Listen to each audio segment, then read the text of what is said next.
Imana ishimwe cyane. Dushima Imana muri iki gitondo cy'uyu munsi utugira ubuntu budasanzwe bwo kuba mu nzu yayo. Reka tuyihe icyubahiro gikwiriye Imana. Ni amahirwe adasanzwe guterana muri iki gitondo. Ntabwo tubifata nk'ibisanzwe, ahubwo n'ubuntu bw'Imana. Niyo mpamvu dushimiye Imana. Imana ihabwa icyubahiro. Ijambo rya kabiri, ndashimira ubuyobozi bw'itorero, umushumba ndetse n'abo bakorana ko bagira icyizere kugira ngo usangire namwe cyangwa se dusangire icyo Imana yiteguye uyu munsi kuvugana natwe. Imana nabo ibahereze imigisha myinshi. Dushimiye namwe mwateranye uyu munsi muri kino gitondo, namwe Imana ibahereze umugisha. Hanyuma rero ndi kubona mukeye cyane, mumeze neza. Mube ngaho mwenyuraho gatoya, birarushaho kuba byiza cyane. Birarushaho kuba byiza cyane kandi biri kunezeza Imana. Imana ibaho umugisha rero turi imbere y'Imana. Amazina yitwa Ndayisenga Jules, ndi umukristo wo kuri iri torero, ndi umudiyakoni. Imana iduhane umugisha n'ibindi ntabwo nabibabwira, ariko reka ndekere ibyo ngibyo. Imana ihabwe icyubahiro. Muri iki gitondo rero hari icyo Imana ishaka kuvugana nawe. Ese witeguye kucyumva? Witeguye kucyumva? Nanjye ndacyiteguye. Rero ndagira ngo muze kumukunda kuko nanjye ndabakunda. Nanjye ndabakunda, hanyuma mukunde n'Imana ndetse mukunde n'icyo Imana igiye kuvugana natwe. Haleluya. Tudatinze rero reka sabe umudiyakoni Sitani yegere hino adufashe gusoma. Turasoma ibyanditswe bibiri. Turasoma mu gitabo cy'Ibyakozwe n'Intumwa ibice bitatu, turasoma umurongo umwe wa mbere gusa. Ibyakozwe n'Intumwa ni kuri paji 121 y'Isezerano Rishya.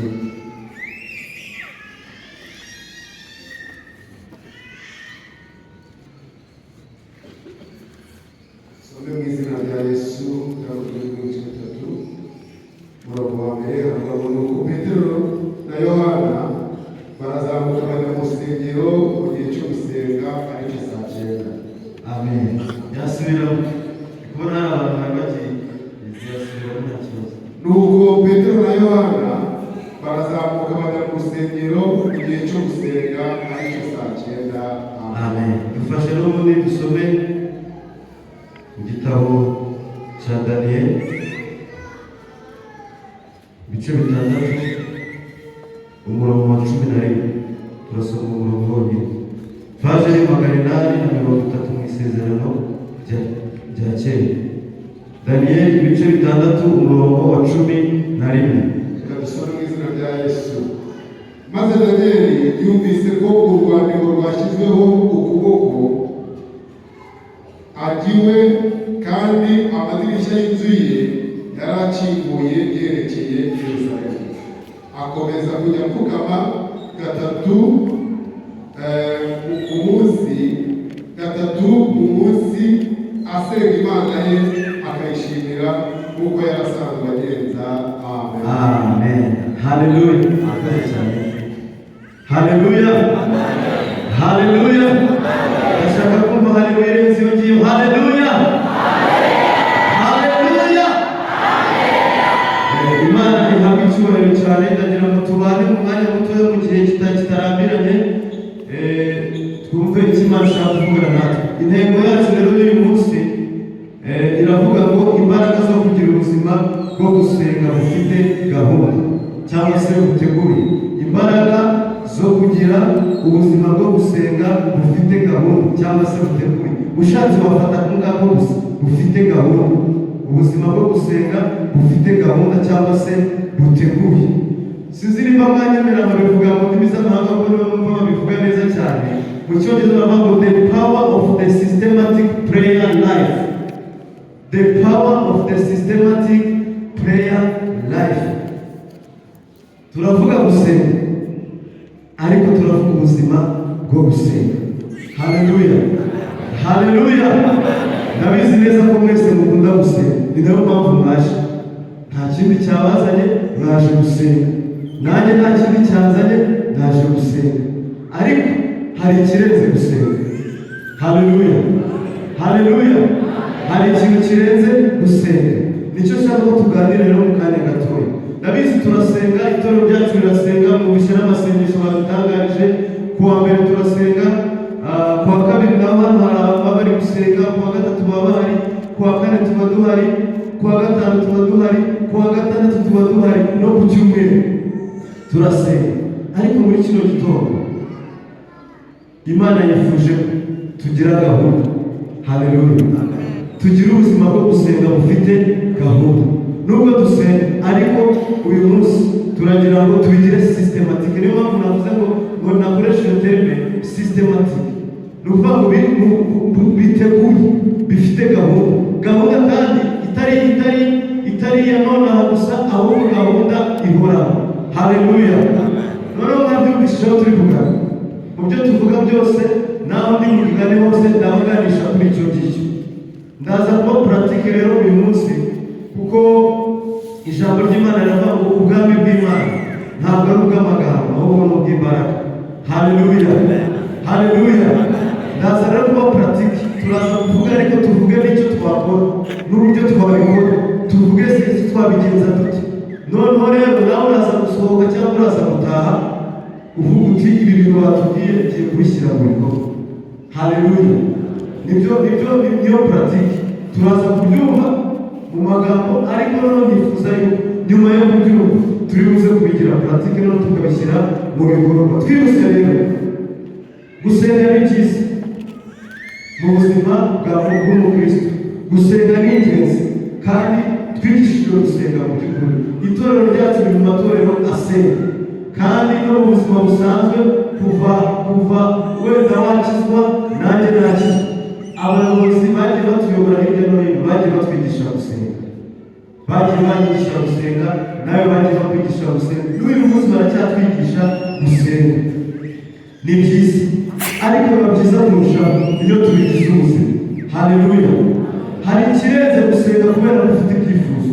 Hari ikirenze gusenga kubera ko twapanze gahunda z'amasengesho. Hari ikirenze gusenga kubera ko bizwi yuko dusanzwe duterana ku cyumweru tugasenga. Ni ukugira ubuzima bwihariye bw'amasengesho. Haleluya. Ni ukugira gahunda nziza y'amasengesho. Ndagira ngo nkangurire abaririmbyi, nkangurire abakristo n'abayobozi muri rusange ndetse n'itorero ryose, bavandimwe, dukwiriye kugira gahunda idahinduka y'amasengesho. Haleluya. Ese turi kumwe? Haleluya. Dukwiriye kugira gahunda idahinduka, cyangwa se gahunda iri systematic y'amasengesho. Tukadisipurina uburyo bwacu dusenga. Tudasenga kubera ko hari impamvu zabiteye. Hari igihe duhura n'ibibazo bigiye bitandukanye, hari igihe tunyura mu bihe bitandukanye bidusaba gusenga. Nawe bigiye babaho. Hari igihe cyagiye ukumva ibintu ugezeho bikwiriye gusenga, bidasabye yuko unabipanga, aho ukavuga uti shingiye ku bihe ngezeho, shingiye ku bihe ndimo ndanyura, ukwiriye gusenga. Hari n'igihe kigera ukavuga uti noneho maze iminsi ndasenga, ukavuga uti nari nkwiriye gusenga. Umutima wawe ukagukoma ukakubwira ati muvandimwe, nubwo tubana ariko umaze iminsi udasenga, senga. Ibyo ngibyo bibaho mu buzima. Rero hari n'igihe usanga abakristo benshi cyangwa se abantu benshi ibyo bintu ari ubuzima twibereye. Ukavuga ati harya hari Beteli bajya basenga ryari, ko numvise uyu munsi mwiriwe kujya gusenga. Ukavuga uti noneho ndareka bya bintu nari ndimo ukajya gusenga. Ibyo ni byiza kandi biragufasha, nanjye byarafashije. Ariko hari ikirenze icyo ngicyo, ni ubuzima bwo gusenga bufite gahunda. Haleluya. Haleluya. Haleluya. Ni ubuzima bwo gusenga bufite gahunda. Pawulo yarabyanditse mu rwandiko rw'abanyandikiye Abatesalonike, n'urwandiko ndagira mu rwandiko rwa mbere rw'Abatesalonike, ibice bitanu umurongo wa 17, yaravuze ngo musenge ubudasiba. Haleluya. Gusenga ubudasiba ni ibintu binini cyane, ntabwo ari ikintu gitoya dushobora kumva nk'uko iryo jambo ribivuga. Gusenga ubudasiba ni ibintu binini cyane, ni ibintu no gusenga bihoraho. Haleluya. No gusenga bihoraho, atari uko habaye ibintu runaka, atari uko habaye event runaka. Hari igihe tujya tugira ibiri ahangaha tugategura amasengesho y'iminsi ibiri. Yewe ni byiza,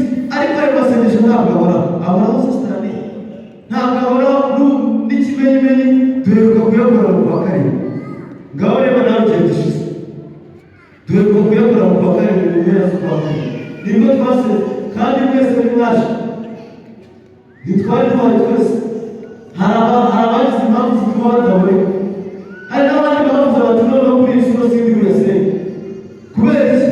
Ntabwo nta masengesho ateguye, ariko hari andi masengesho dukwiriye kugira abavandimwe, hari andi masengesho dukwiriye kugira.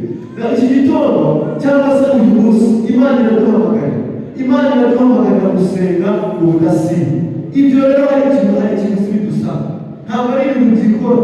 Ndaza kubabwira icyo bidusaba, ntabwo ari ibintu bikora, hari icyo Imana iduhamagarira abavandimwe. Ariko mbere y'uko twinjira aho ngaho, twabanza tukavuga ngo ese ubuzima bwo gusenga bufite gahunda cyangwa se buteguye mu magambo makeya ni iki? Bivuze iki? Bisobanuye iki? Mu magambo makeya ni ubuzima buhoraho bukozwe ku bushake bw'umuntu kandi bufite gahunda cyangwa igihe kizwi cyo kugira ubusabane n'Imana, cyo kuganira n'Imana. Ni ukuvuga ngo ubuzima bufite gahunda ni ubuzima buhoraho. Haleluya! Ni ubuzima buhoraho, ntabwo buhoraho usubire aho ngaho uvuge ngo buhoraho. Niyo mpamvu bavuze ngo musenge ubudasiba, musenge bihoraho. Badusomeye ijambo mu Byakozwe n'Intumwa ibice bitatu. Mu Byakozwe n'Intumwa ibice bitatu bavuze ngo nuko Petero na Yohana bazamuka bajya mu rusengero mu gihe cyo gusenga. Barazamuka bajya mu rusengero mu gihe cyo gusenga. Muri Bibiliya y'Icyongereza baravuga ngo in the hour of prayer, ku isaha yo gusenga. Haleluya! Niko baravuga ngo ni ku isaha yo gusenga, kandi iyo saha bayivuze barayidusomeye ngo yari isaha ya saa cyenda. Haleluya! Haleluya! Iyo saha yari isaha ya saa cyenda. Bivuze ko kuva na kera ibi ngibi ndimo babwira ntabwo ari ibintu bishe none, si n'ibintu bizaniye uyu munsi, ahubwo ni ibintu byahozeho. No mu muco w'Abayuda bari bafite uwo muco, kuko na Yesu ari uwo muco barawugira, ngo bagiraga isaha yo gusenga, ngo kandi n'intumwa zarayubahirizaga. Haleluya! Petero rero arasema wazi n'intumwa za Yesu. Mikrofone se kubibana mwese uko yaregeze. Petero na Yohana bari intumwa za Yesu. Ku mvugo y'iki gihe bari abapotre, kandi murabizi iyo titre uyu munsi bikomeye. Mujya muyumva iyo titre y'abapotre, mujya muyumva. Kuri iki gihe tubita abapotre, intumwa z'Imana. Bari intumwa za Yesu, nazo zajyaga zijya gusenga, nubwo bari nubwo zarimo, nubwo bari abantu bakomeye, ariko bajyaga gusenga. Nabo bari bitabira iriya saha yo gusenga, ngo yari isaha ya saa ngapi? Ya saa cyenda. Haleluya! Nagira ngo mbereke rero ko ubuzima bwo kugira isaha yo gusenga ni ingenzi mu buzima, kandi ntabwo ari isaha yo gusenga none gusa, ahubwo ni buri munsi. Rero gusenga buri munsi cyangwa se ubuzima bufite gahunda yo gusenga, nababwiye ko ari ugusenga buri munsi. Harimo gusenga buri munsi, harimo ku gihe cyagenwe, harimo gushyiraho igihe, hanyuma hakabaho na structure, hakabaho gahunda. Nk'uko mubizi neza yuko naho umuyobozi wa gahunda arimo aratubwira ibintu uko bikurikira, akavuga ngo tugiye kuri ibi, tugiye kuri ibi, tugiye kuri ibi, tugiye kuri ibi. No gusenga nuko bimeze. Ukwiriye kugira ubuzima bw'amasengesho ariko bufite structure. Icya mbere nababwiye ko ugomba kuba hari umunsi washyizeho wo gusenga, waba urapana w'itorero waba. Icya kabiri ukaba warashyizeho igihe, kuri uwo munsi ukaba ufite isaha yawe yo gusenga, kuko abantu batumye ku isaha yo gusenga bagiye mu rusengero. Sinababwiye ibyakomeje munsi kuko akambereye kugira ngo njya gusenga hariya mu rusengero. Icyakora bagira bakazana no gusenga, hari ibindi byabaye bimuzanye, ariko twebwe dukwiriye kugira isaha yo gusenga kandi tukagira impamvu ituzana gusenga. Twasomye mu gitabo cya Daniyeli. Daniyeli yari umuntu udasanzwe. Nakomeje gusoma umunsi we muri kiriya gice cya gatandatu cyose. Daniyeli yari umuntu ufite akazi kenshi, kuko ndimo ndavuga ibi ngibi bamwe bakuvuga bati se twagira isaha, kuko isaha nashyiraho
ubuzima bwawe. Daniyeli rero reka nivugira ku ngoma y'umwami Darius. Uyu mugabo Darius yari umwami ukomeye, we yayoboraga ibihugu birenga 120. We yari yaraciye igihugu cyo agitsamo intara zirenga 120. Hanyuma izo ntara bazigaba abatware batatu. Bazitege simpamya ko izo ntara twebwe mu Rwanda dufite intara zingana. Subiza, dufite intara zingana. Ko tuzavuga kandi twingana. Dufite intara zingana. Enye n'umujyi wa Kigali. Enye n'umujyi wa Kigali. Enye n'umujyi wa Kigali. Ye, dufite intara enye n'umujyi wa Kigali. None fata umuntu wese ntara umuntu intara iyoborwa na guverineri. Sibyo? Ariko guverineri abaguverineri bafite umuyobozi. Sibyo?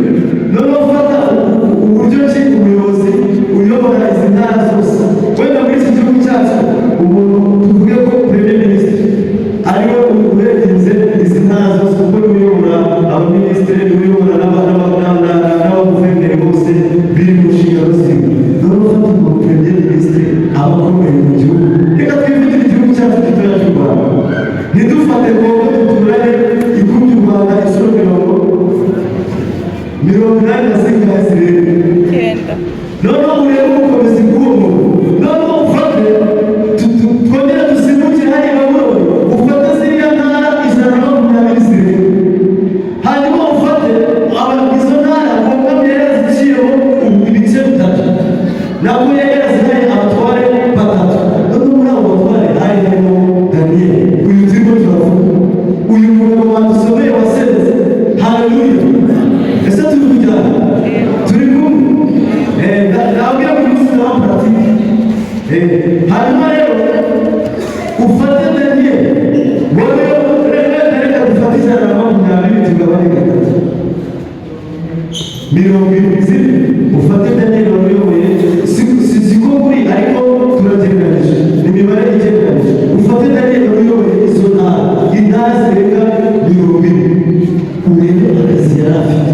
Nurangiza nawe wisuzume urebe ese akazi ufite karangara gute gashobora gutuma udashyira isaha yo gusenga n'ubuzima bwawe. Nawe utekereze mu gisubizo ndimo kubaza, utekereze uze kwiha igisubizo. Mu by'ukuri nihuse uyu mugabo yari afite akazi kenshi. Tubwizanije uyu mugabo yari afite akazi kenshi. Uyu mugabo yari afite amaraporo menshi agomba gutanga. Abantu bakora mu nzego za leta cyangwa abantu bakora mu mishinga babizi amaraporo ya buri munsi abacicikana. Kandi n'amaraporo rero bigira isaha. Nayo agira sirikitire. Hari igihe bakubwira ko hari raporo ya mu gitondo. Straight mu gitondo kare. Sinzi isaha bayitangira ariko barayitanga. Mu gitondo kare gatanga raporo. Saa sita wenda cyangwa se nimugoroba hari izindi raporo zigenda zitanga. Urebe amaraporo uyu mugabo yari afite. Noneho rero uretse no kuyatanga ntabwo watanga ibintu utateguye. Yagombaga no kugira umwanya wo kubitegura. Daniyeli yari afite inshingano nyinshi. Ntabwo wenda tuvuze inshingano zisanzwe zo mu buzima bwe busanzwe. Daniyeli nawe yari umuyobozi wagombaga kugenda mu modoka yiwe muri fereti yiwe akagenda akajya mu mujyi. Yagombaga gusohoka kuri hoteli runaka akagenda kuri Kivu Marina nawe akumva akagenda kuri Kivu. Nawe Daniyeli yari umuntu wari ufite umuryango nawe yashoboraga gusura umuryango. Yari afite na bene wabo bahita bari barazanye n'ubumenyi. Bagombaga kuganira, bagombaga gusangira aho babona kudahaya kuri kofi agafata ka kofi. Sibyo se? Sibyo? Cyangwa akajya hariya kuri santere agafata ka cyayi kuri butike.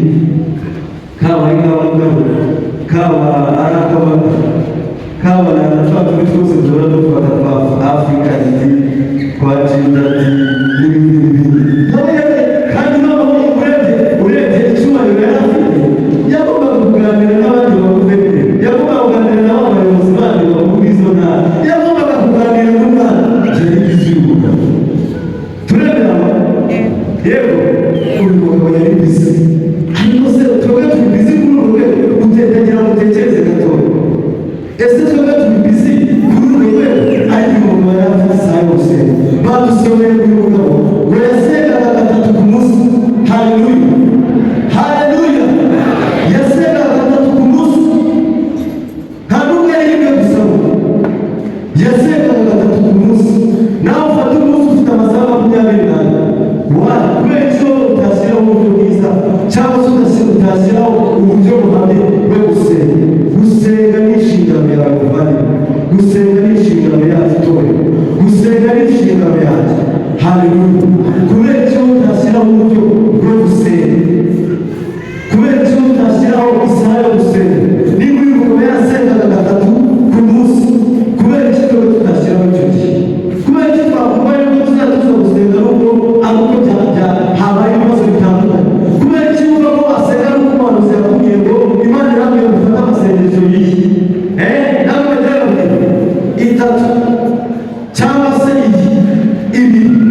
hanyuma nawe uvuga kubera Imana ibivuze nyine kandi ukagenda ukayagura kubera ko Imana yavuze, ariko mu by'ukuri atari bwo buzima bwawe. Ariko umugabo Daniyeli wesengaga 3 ku munsi, bivuze ko isaha yo gusenga ni ingenzi mu buzima bw'umukristo. Haleluya! Isaha yo gusenga ni ingenzi mu buzima bw'umukristo. Reka vuga abandi bantu babiri bihuse. Umugabo witwa Dawidi, uyu mugabo witwa Dawidi nawe yagiraga isaha yo gusenga. Muri Zaburi 119 umurongo w'170 na w'144 yaravuze ngo mu gitondo musenge. Haleluya! Mu gitondo musenge, mu gitondo musenge, nzabyuka senga Uwiteka.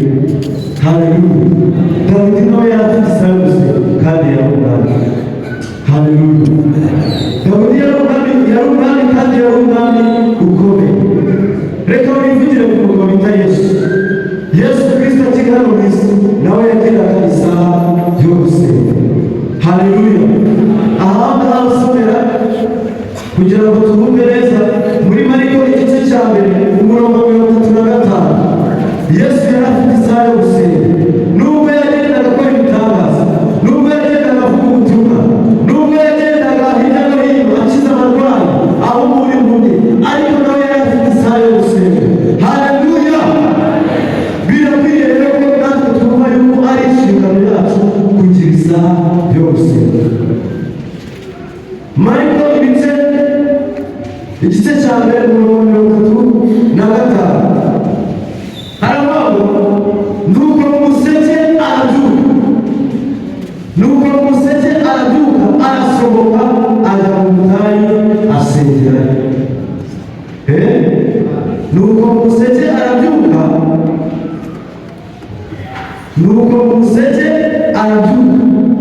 ajya mu butayu asengera. Mu Kinyarwanda ntabwo bavuga neza kugira ngo wumve neza icyo bashaka kuvuga.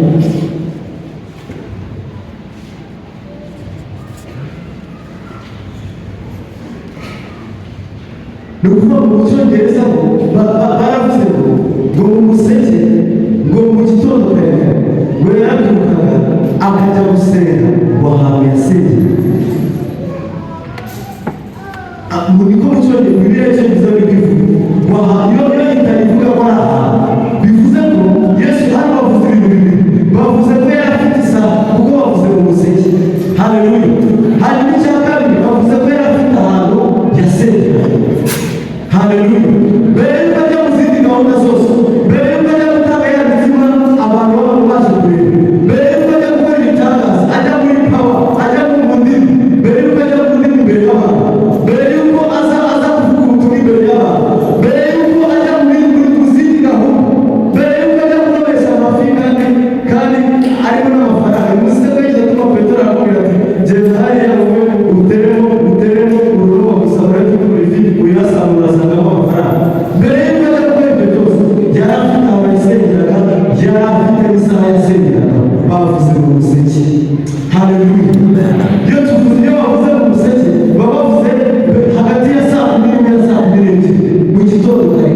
Mbere y'uko ajya mu mirimo myinshi, mbere y'uko ajya gupanga akazi, mbere y'uko ajya kuvuga ngo biragenda bita uyu munsi urakora rero, mbere y'uko ajya gupanga abakozi mu kazi, mbere y'uko uhamagara umumotari ugeze ku kazi, mbere y'uko ukora gahunda yanjye y'umunsi, yari afite isaha yo gusenga Yesu. Ese Yesu si urugero rwiza? Babwiye Yesu, babwiye Daniyeli, n'ababwiye n'intumwa za Kristo. Abo bose ni abantu bakomeye baba bafite akazi kenshi, ariko bagiraga isaha yo gusenga. Njyewe ninde wo kudasenga abavandimwe? Ese wowe urinde wo kutagira isaha yo gusenga? Haleluya! Niyo mpamvu nababwiye ko ni byiza gusenga, ariko bikaba byiza cyane iyo washyizeho gahunda. Haleluya! Iyo washyizeho gahunda idavuga, iyo washyizeho gahunda idacika yo gusenga. Imana idufashe cyane. Ndagira ngo rero muri vuba mu minota mike nsigaranye mbabwire ese twakora iki.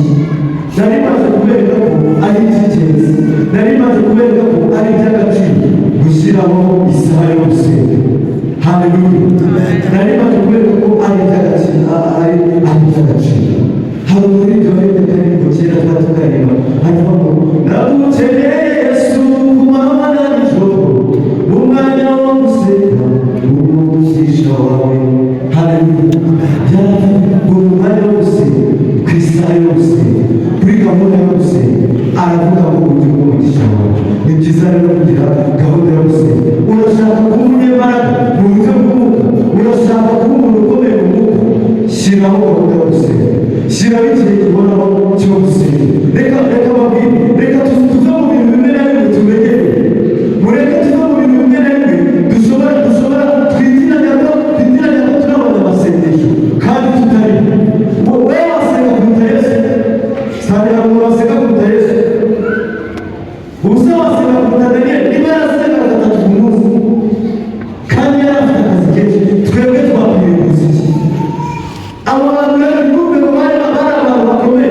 ntibumve ngo bari abantu bakora ibitangaza byinshi bari bafite ibanga ntabwo ari ibintu gikora mu gitondo gusa no kuba umuntu ukomeye korali ntabwo ari mu gitondo mu byuka mukavuga muti ubwo twasenze repetisiyo ubwo twashyizeho gahunda zimeze gutya na gutya turakomeye oya hari ibintu bikomeza abakristo hari ibintu bikomeza itorero ni imbaraga zo gusenga kandi mu gusenga nabyo bisaba gahunda niyo mpamvu nabwiye ngo turavuga ku imbaraga za systematic prayer imbaraga z'uburyo bwo gusenga buhoraho reka rero babwire ese twakora iki ariko mbere yuko bivuga gatoya reka babwire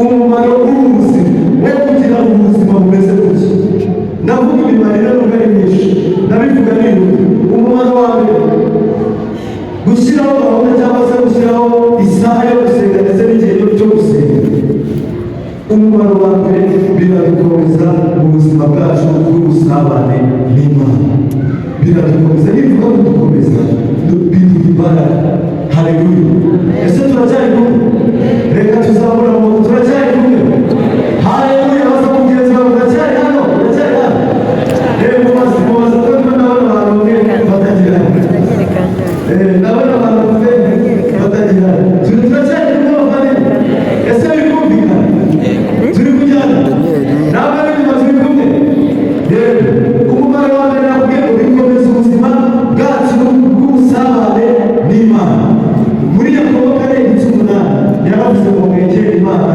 nayo izabegera murwanye Satani nawe azabaho haleluya haleluya kwegera Imana iyo twegera Imana nayo iratwegera umuntu ukomeye yakwegera ukareka ko umuntu ukomeye nawe birashoboka waba umuntu mu buzima busanzwe bworohewe reka ndakuruje mu buzima busanzwe bworohewe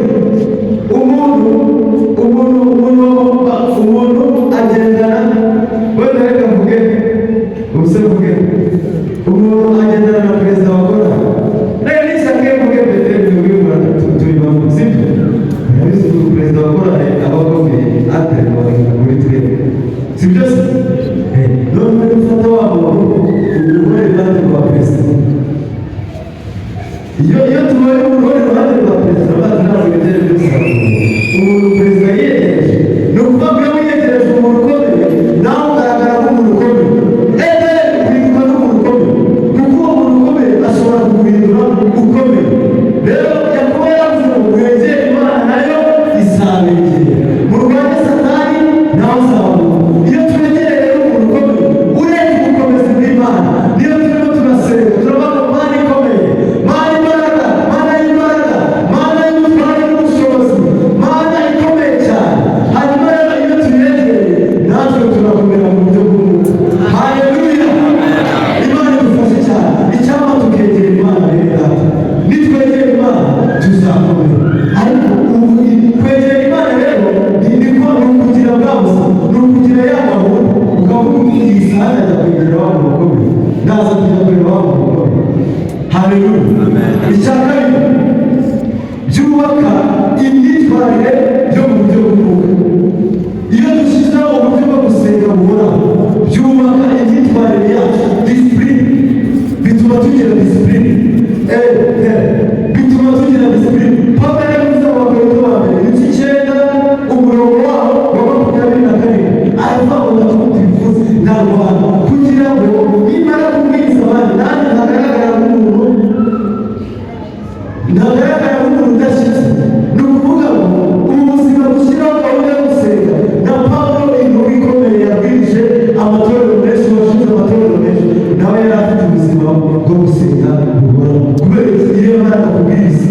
mara kuvuga ubutumwa, iyo mara kuva muri Atenayi, iyo mara kuva i Korinto, iyo mara kuva i Efeso, yaragendaga akavuga ati nubwo bwose mvuye hariya ariko nanjye ngomba kwikomeza mu mwami. Haleluya. Nawe akegera Imana, nawe akegera Imana akavuga ati nubwo bimeze gutyo Mana ndagukeneye. Haleluya. Rero nabivuze ngo byubaka disipurine yacu cyangwa se byubaka imyitwarire yacu yo mu buryo bw'umwuka. Nubwo waba ukomeye gute, nubwo waba usenga gute, ariko byongera bikagushyira kuri disipurine. Ukava mu rugo tuvuye mu masengesho y'Isirayeli, ariko ufite gahunda yanjye. Hari igihe tuva gusenga, hari igihe tuva muri ibi ugahita uvuga uti yewe yaranyishe ndayikuye, ugahita uvuga uti ngiye kumara ukwezi kose ntongera gusenga. Nibyo urabona hari umugabo byigeze bibaho muri Bibiliya witwa Nowa uzi ibintu byamubayeho. Nowa akimara umwuzure ukimara kurangira, Nowa yaragiye aravuga ati aya mazi yari ameze nabi, aya mazi urokotse aya mazi, njyewe Nowa umusaza urokotse aya mazi, reka ngende niyingire imizabibu. Aragenda ajya guhinga imizabibu ivamo iki? Ubivuge ivamo iki imizabibu? Ivamo vino. Vino y'inzoga, twita inzoga kuri icyo gihe. Aragenda yihingira imizabibu, arangije baranywa arasenga. Iyo urangije gusenga, iyo uvuye mu yindi uragenda urigendera.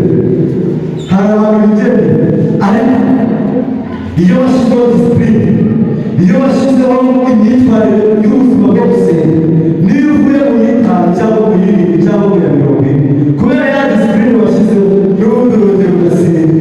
Reka mubwire, umuti wo gusenga ni ugusenga. Haleluya. Kwiga gusenga ni ugusenga. Haleluya. Kwiga gusenga ni ugusenga. Ntabikwigisha nakubwira uko basenga, ariko iyo utabikora ntushobora gusenga. Kwiga gusenga rero ni ugusenga. Icya gatatu ni gusenga. Biduha imbaraga zo guhangana n'ibigeragezo ndetse n'ubwoba. Iyo dufite ubwo buzima bw'amasengesho, y'ibigeragezo bishe, y'ibintu biteye ubwoba bishe, ndakomera ndashikama. Haleluya.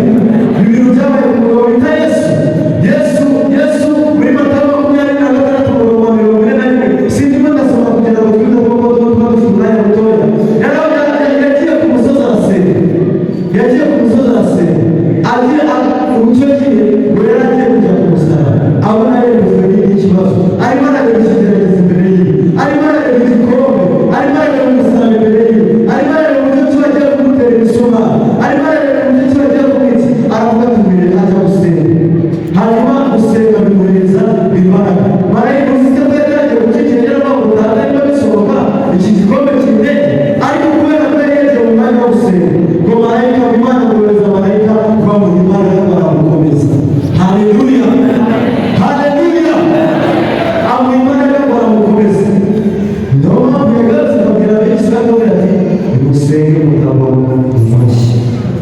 Nidusenga abavandimwe ntabwo tuzabona umushyi. Icya kane cyane dusorezaho kugira amahoro yo mu mutima mu mihindagurikire y'ibintu cyangwa se y'isi.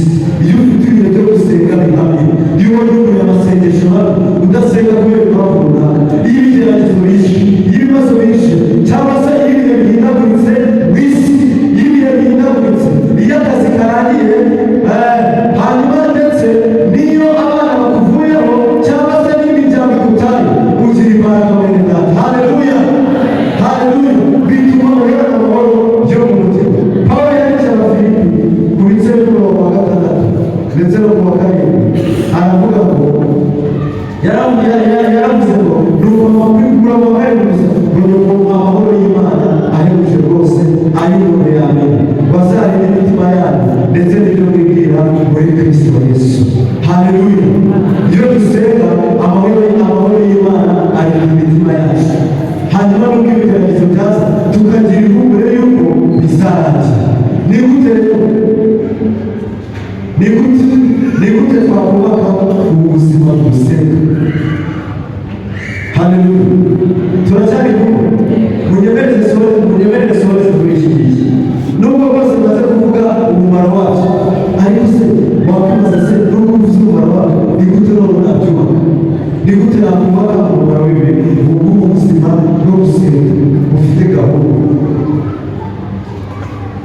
icya mbere dukwiriye gushyiraho igihe cyo gusenga, dukwiriye gushyiraho igihe cyo gusenga. Numvise ko Yesu yagiraga isaha yo gusenga umuseke, numvise ko Daniyeli yasengaga 3 ku munsi, nawe washyiraho umunsi wo gusenga. Haleluya! mu minsi 7 y'icyumweru washyiraho umunsi wo gusenga wihariye, washyiraho gahunda yo gusenga. Hanyuma waraza gushyiraho iyo gahunda kandi ukayibuka, waraza gushyiraho iyo gahunda ugashyiraho n'ahantu ukwiriye kugusengera. Ushobora kumubaza se ko bandirirwa mu mujyi kandi nkaba nkora ku gitara, ngo ku gitara cyane najya mvugama agasenga. Oya, ndaza kubivuga, ntabwo bavuga mu gasenga, ariko iyo yasaye igeze mu mutima harakoma. Haleluya! iyo yasaye igeze mu mutima harakoma, ukamenya ko isaha yo gusenga igeze ugasenga.